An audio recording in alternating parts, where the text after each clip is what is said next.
आज की ये वीडियो बहुत ही इंपॉर्टेंट टॉपिक के ऊपर है।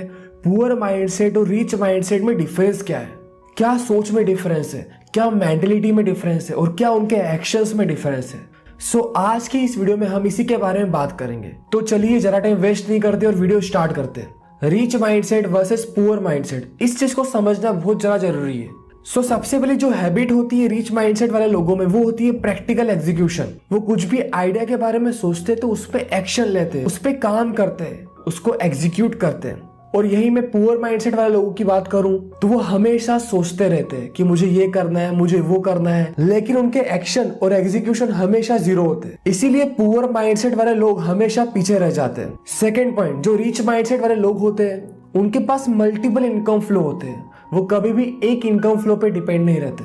फॉर एग्जाम्पल, उनका कोई करंट बिजनेस है, उससे उनको इनकम आ रही है, उनको रेंटल इनकम आ रही है, उनको स्टॉक मार्केट से इनकम आ रही है, प्रॉपर्टी से इनकम आ रही है। उनके पास डिफरेंट इनकम फ्लो होते हैं, इसीलिए वो रीच होते हैं। अगर उनके कोई से एक दो इनकम फ्लो भी डिस्टर्ब हो जाते हैं तो उनको कोई इतना फर्क नहीं पड़ता है, क्योंकि उनके पास मल्टीपल इनकम फ्लो होते हैं। लेकिन वही मैं पुअर माइंडसेट वाले लोगों की बात करूं तो उनके पास सिंगल इनकम फ्लो होता है। अगर वो पर्सन जॉब कर रहा है तो पूरी तरह से जॉब पे डिपेंड है। अगर अपना खुद का कुछ काम कर रहा है तो उससे जो इनकम जनरेट हो रही है उसी के ऊपर डिपेंड है। इसके बाद आता है थर्ड पॉइंट, जो रिच माइंडसेट वाले लोग होते हैं वो कभी भी ज्यादा शो ऑफ नहीं करते। वो हमेशा वर्क करते हैं साइलेंस में। वो ये नहीं बताते कि मेरे पास ये है, मेरे पास वो है, ब्ला ब्ला ब्ला। वो हमेशा अपने वर्क के ऊपर फोकस करते हैं और शो ऑफ करने से बचते हैं। अगर मैं वहीं पुअर माइंडसेट वाले लोगों की बात करूं तो वो हमेशा शो ऑफ करते हैं कि मेरे पास ये है, मेरे पास वो है, लेकिन एक्चुअल में उनके पास कुछ होता नहीं है। जो भी होता है वो कर्जे पे लिया होता है, उसकी वो EMI या लोन चुकाते रहते हैं। और जो भी उनका कर्जा होता है, जिसको हम डेब्ट बोलते हैं, वो स्पेंडिंग के लिए यूज करते हैं। और यही हमारा नेक्स्ट इंपॉर्टेंट पॉइंट है। जो रिच माइंडसेट वाले लोग होते हैं वो अपने डेब्ट को इन्वेस्टमेंट के लिए यूज करते हैं। मान लो उनको कुछ लोन लेना है तो वो लोन इसलिए नहीं लेते कि उनको कार लेनी है, उनको कोई लग्जरी वैकेशन एंजॉय करना है। वो लोन इसीलिए लेते हैं कि उनको अपना करेंट बिजनेस को एक्सपांड करना है, स्केल अप करना है। लेकिन वही पुअर माइंडसेट वाले लोगों की बात करें तो वो लोन इसलिए लेते हैं कि वो दूसरों को दिखा पाए, वो शो ऑफ कर पाए। उनका मैक्सिमम जो लोन होता है वो स्पेंडिंग के अंदर जाता है, ना कि इन्वेस्टमेंट के अंदर जाता है। नेक्स्ट पॉइंट, रिच माइंडसेट वाले जो लोग होते हैं वो हमेशा बड़ी पिक्चर को देख के काम करते हैं कि आज से 5 साल बाद, 10 साल बाद वो कहाँ रहेंगे। लेकिन वही जो पुअर माइंडसेट वाले लोग होते हैं वो टेम्परेरी पिक्चर के ऊपर काम करते हैं और उनका जो मैक्सिमम कंजप्शन होता है, स्पेंडिंग होती है, वो टेम्परेरी प्लेजर के ऊपर चल जाती है। नेक्स्ट पॉइंट, जो रिच माइंडसेट वाले लोग होते हैं उनके पास प्रॉपर प्लान होता है, प्रॉपर फाइनेंशियल प्लान होता है, प्रॉपर बजट होता है, कितना स्पेंड करना है, कितना इन्वेस्ट करना है, कितना सेव करना है। लेकिन वही पुअर माइंडसेट वाले लोगों की बात करें तो कोई प्लान नहीं, कोई बजट नहीं, कोई फाइनेंशियल प्लानिंग नहीं। जो आ रहा है, कहाँ जा रहा है, कुछ नहीं पता। और अगर आपको फाइनेंशियली एजुकेट होना है तो आपको समझना पड़ेगा कि आपको बजट बनाना पड़ेगा, आपको आपका प्रॉपर फाइनेंशियल प्लान बनाना पड़ेगा, कितनी सेविंग करनी है, कितना इन्वेस्टमेंट करना है, कितनी स्पेंडिंग करनी है। और ये जो हैबिट होती है रिच माइंडसेट वाले लोगों में, वो उनको और रिच बनाती है। Next important point, learn from mistake. हमेशा रिच माइंडसेट वाले लोग अपनी खुद की मिस्टेक से और दूसरों की मिस्टेक से भी सीखते हैं और अगली बार उस मिस्टेक को दोहराने की गलती नहीं करते। लेकिन पुअर माइंडसेट वाले लोग मिस्टेक करने से ही डरते हैं, एक्शन लेने से ही डरते हैं, कुछ नया ट्राई करने से ही डरते हैं, इसलिए वो जहां होते वहीं रह जाते हैं। Next important point, rich mindset वाले जो लोग होते हैं वो रिस्क को मैनेज करना सीखते हैं, लेकिन पुअर माइंडसेट वाले लोग रिस्क लेने से ही डरते हैं।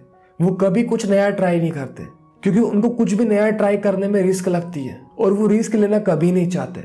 रिच माइंडसेट वाले लोगों की जो सबसे इंपॉर्टेंट खूबी है वो है ऑलवेज विलिंग टू लर्न।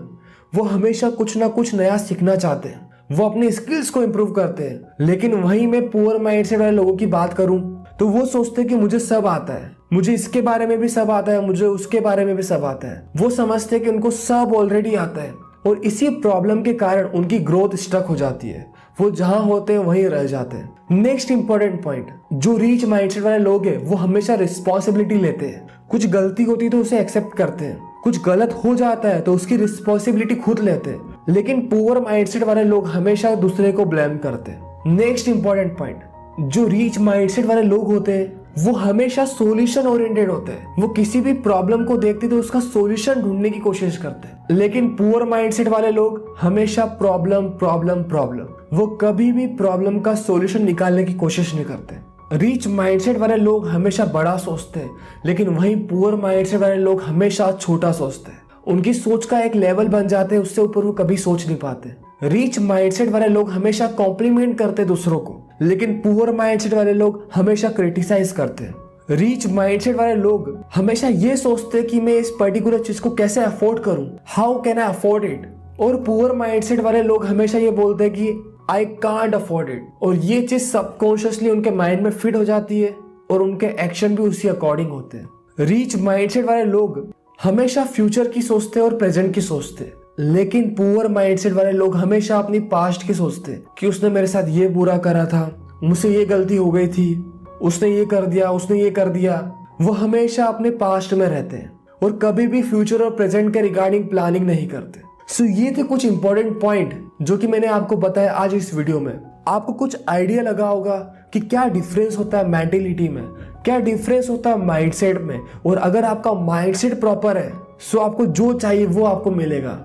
बस आपको एक्शन लेने हैं, वर्क करना है, वर्क को रिव्यू करना है, कितनी ग्रोथ हुई उसके अकॉर्डिंग अपनी प्लानिंग को मॉडिफाई करना है और हमेशा अपने आइडियाज पे एग्जीक्यूट करना है। सो ये थी आज की वीडियो। अगर आपको ये वीडियो अच्छी लगी तो इस वीडियो को लाइक करिए, शेयर करिए, और अगर आप हमारे चैनल पे नए हैं तो सबसे पहले चैनल को सब्सक्राइब करें, जिससे हमारा भी मोटिवेशन बढ़ेगा आप सभी के लिए ऐसा नॉलेजेबल कंटेंट लाने।